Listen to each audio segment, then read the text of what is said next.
Excellent. The first drill is mopping. This is a great running gag that they keep throughout the show, where Volt's mom turns all the chores he's doing into exercises that seemingly would help him with his blading, because I could definitely see a mother doing that to her son, and I could see Volt falling for it, since, well, what she's saying isn't exactly true. It has enough truth to it to where he could definitely buy it, and it could definitely be seemingly working. Dude, this off-model Daigo is just so cursed. Like, what did they do to my boy here? Shu's fighting today, not you. Yeah, didn't you know that? You woke up early for nothing. I mean, he can still be amped for someone else's battle, especially as shown in a few minutes, but I guess as his siblings Toko and Nika would be able to guess what he's thinking better than I can, so they could have assumed that, obviously, he thought that he was battling today. And he's up against the one-hit wonder, Atsuto Takagi! The one-hit wonder? And yet, despite that fact, he is A, not a favorite to win, and B, came nowhere near Shu and Daigo's record of 5 seconds. To be clear, I know this is a pun on the fact that this character gets one battle and then never appears again, but it is kind of funny how the commentator chooses to hype him up, considering how badly he loses this. Good luck, and whatever you do, stay focused. Better not lose anyone distract you. Nice to show how Volt genuinely does care about his friend, though due to him being so hyperactive and loud, he isn't always the best guy to have as your support team. Cool to explore multiple facets of a character in such a short amount of time.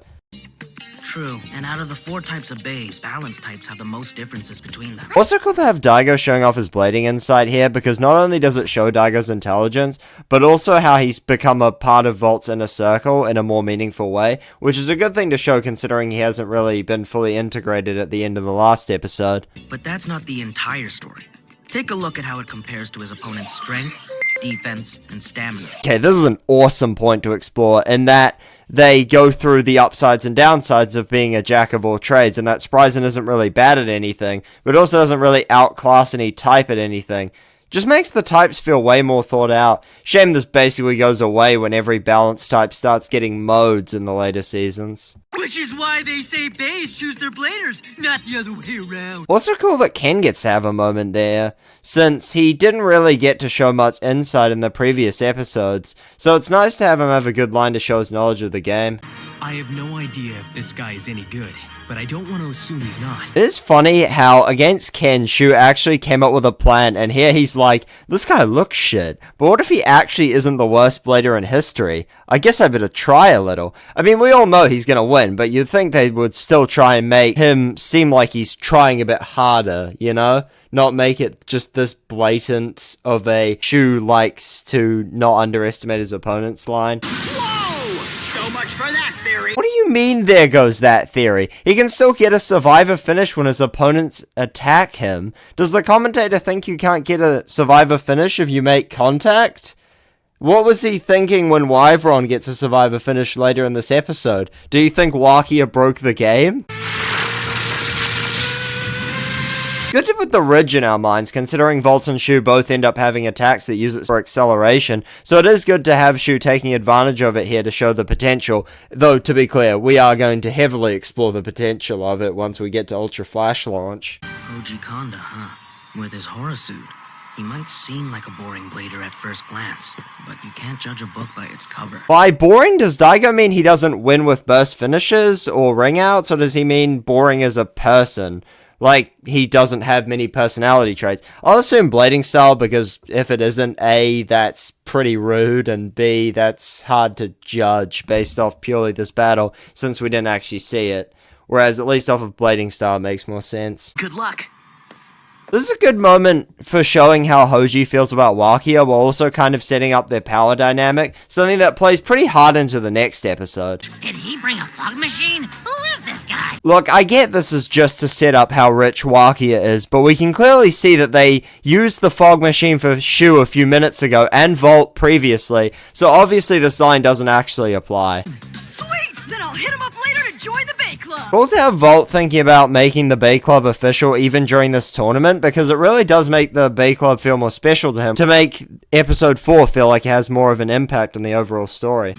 Trust me, that guy's lined up his own posse. This is one of the only good moments they have of Daigo's time with Wakia actually paying off, with him providing the insight over why Wakia would not want to join him, but the fact that Volt doesn't care really is also a good moment for showing his enthusiasm.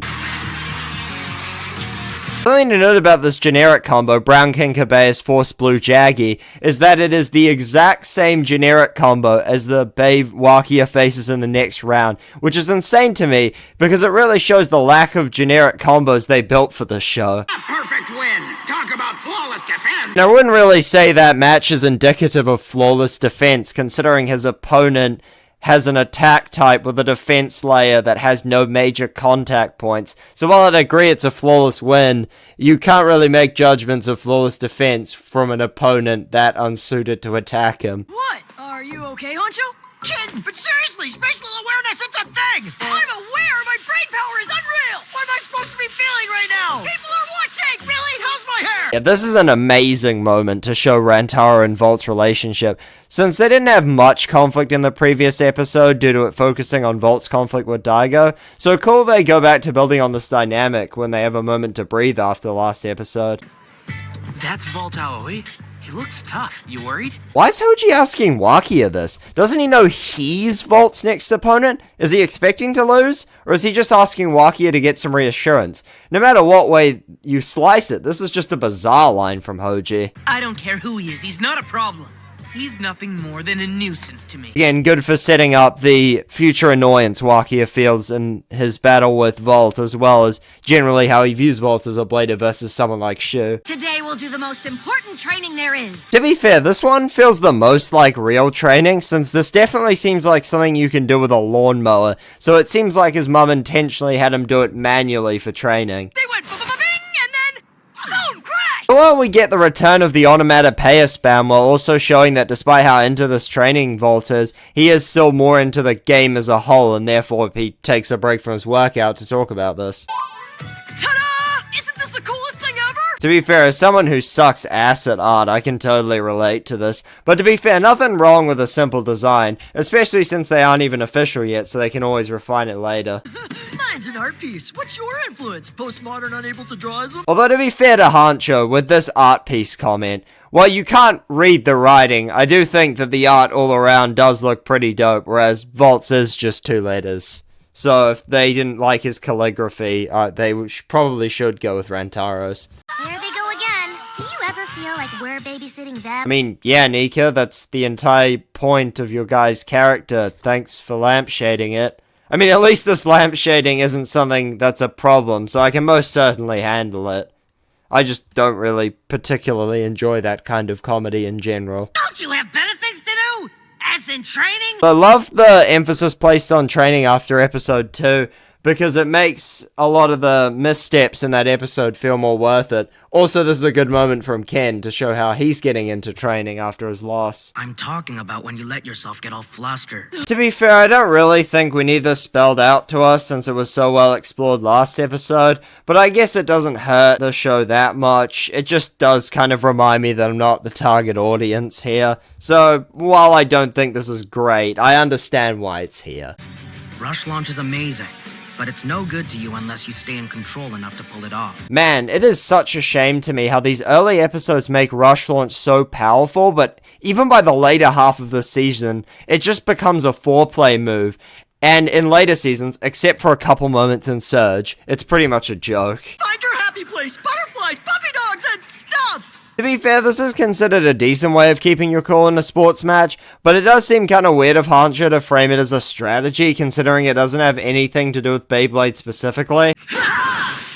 Let's get started! Right behind you! I do like the way they take another moment to establish the friendly parts of Volt and Rantaro's relationship, since it's cool how, during a gap in the story here, they take the time to keep their relationship fresh in our minds before they put the gas back on and focus more on characters that are less established, like Hoji next episode. Hey, bud, focus on your match, Kay! This is a good way of showing how easy Volt is to throw off his game. It is cool to have a scene of Volt's friends showing him how bad his problems are with him losing his cool, since this lets them kind of say some dumb insults to him without it really feeling that malicious, since they're just trying to help him. Don't even listen to him! Settle down! Also, this line delivery is really amazing from Sabrina here. Come on, get a hold of yourself! Also, this is a fantastic throwback to episode 1 to really show how out of it Volt's gotten, that he's just gone back to how he was then, where he got thrown off and just couldn't even launch for shit. I'm sorry, Valtriac! Oh man!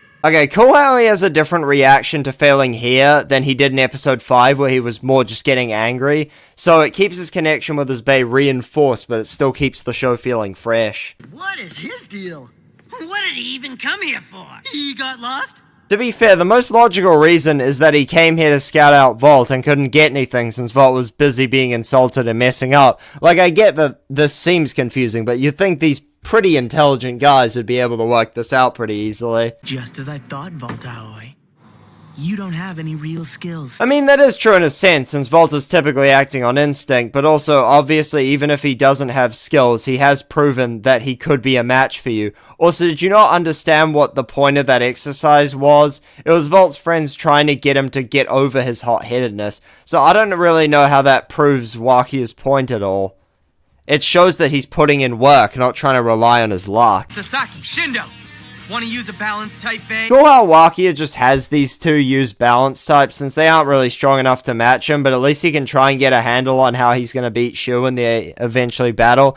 Shows his ego while also showing his desire to beat Shu. How are we related? Oh, no, they didn't! It is cool how Toko and Nico even got more involved as the exercise went along, although I guess they realized they weren't getting any results and tried to help the others obtain them.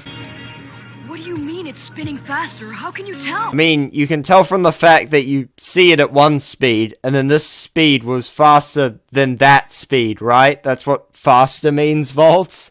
I don't know what this is supposed to be, but to be fair, he is normally stupid, so whatever. It's got a totally different trajectory! Pretty unclear what he means different trajectory from, because if he means from a usual flat launch, then I completely agree. But if he means from a rush launch, then obviously, because it's not on the same angle. Well, no kidding, Sherlock, but what? That was a little unnecessary. I'm smart, but not brilliant.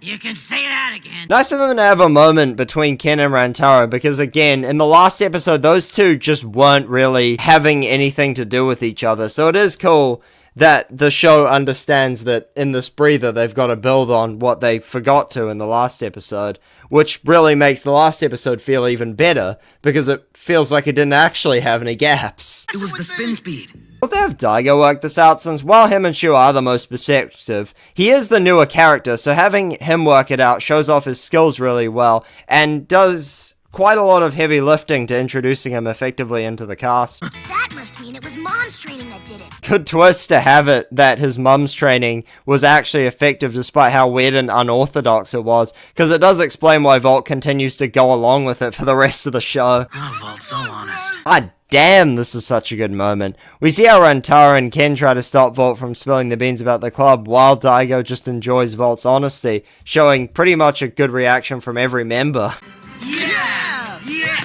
Also, this is an awesome moment to show how close these four have gotten. I don't really know what else to say. This is merely temporary. Also, this is a good way to explain why they're able to keep operating as a club, but still explain Volt's desire for more members as we go along throughout the season. So, episode 6 is pretty good. Has a lot of good stuff with Volt and Rantaro, Volt and his family, and even a lot of good stuff with Daigo, Shu, some good setup with Wakia and Hoji, and Ken is a lot more involved this time. Well, see you for episode 7.